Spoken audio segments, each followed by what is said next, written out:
What it do, babies?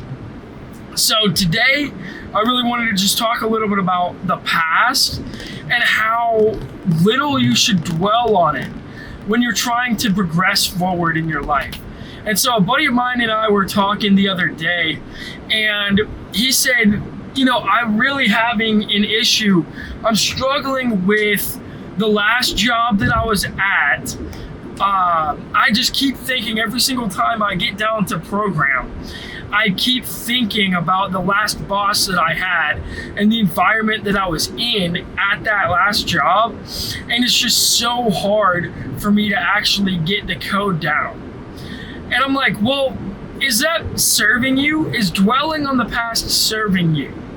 And so we kind of talked about it and created a framework for being able to deal with the past. And really what we realized was that the past can only influence the present, and the present can only influence the future. And so the past is already written, that's already set in stone. There's nothing you can do to impact the past. That's already done.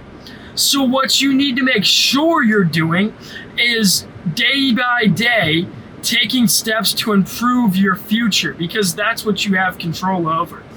And so really you have control over the present, which will then influence the future. And so really it's a mindset shift from thinking about, oh, this is something that happened in the past, so therefore this is something that's going to happen in the future. History repeats itself.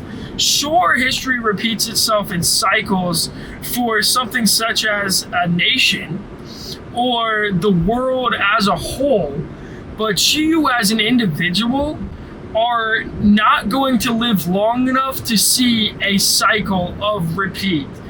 And so what you can do is take steps today to ensure that if you had a past you don't want to relive, that you don't relive that in the future. And so really this is just an encouragement message to think about the past sparingly. And when you do think about the past, only think about it long enough to glean information that will be helpful to apply to the present and help produce a more fruitful future.